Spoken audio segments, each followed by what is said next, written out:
Good morning students. Today we are going to start second paragraph of the chapter, which is 3 questions. First of all, I want to tell you that in the previous part we had studied that there was a king. He thought that he never failed if he knew 3 things. First was, what is the right time to begin? Second was, which people should he listen? Third was, what is the most important thing for him to do?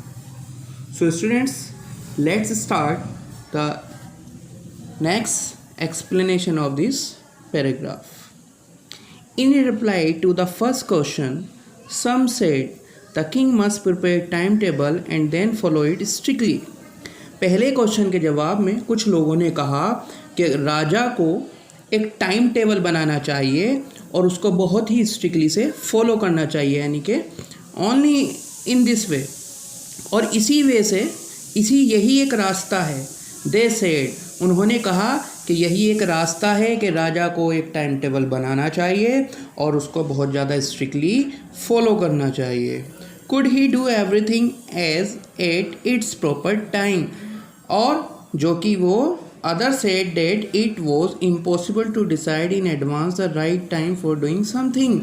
और दूसरे लोगों ने कहा कि ये संभव नहीं है कि हम पहले उस काम को लिख दे कि जो फ्यूचर में किसी भी काम को करने के लिए सही समय है, या किसी भी काम को करने के लिए ये वक्त सही है, ये करना नामुमकिन है. The king should notice all that was going on, और राजा सारी बातों को नोटिस कर रहा था जो उसके बीच में जो वो लोग बता रहे थे.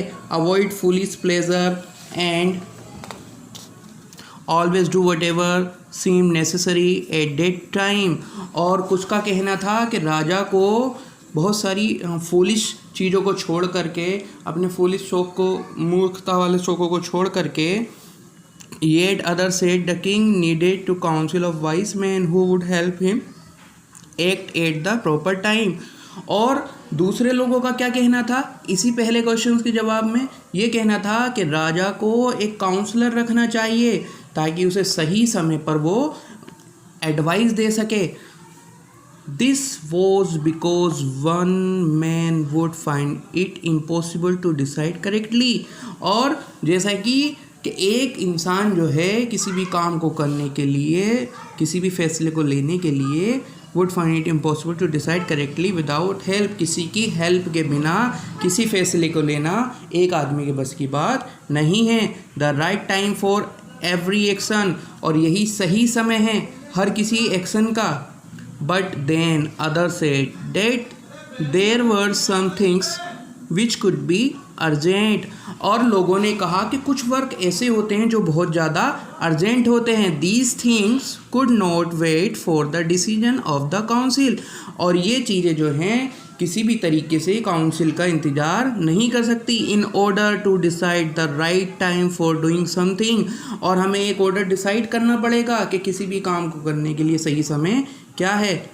It is necessary to look into the future, और ये बहुत ज़रूरी है हमारे आने वाले कल के लिए.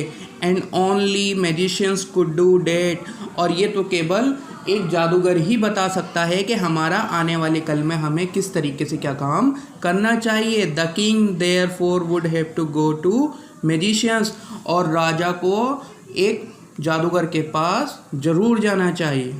So students, have a nice day. And one thing also, students, there are some important terms for you from this chapter which you have to by heart. Number 1 is prepare, means तैयार करना. The synonyms of this word, make ready. Number 2 is foolish, means मूर्ख. The synonyms of this word, dud और फूल. Number 3 is avoid, छोड़ना या दूर रहना. The synonyms of this word, keep away from. So students, have a nice day.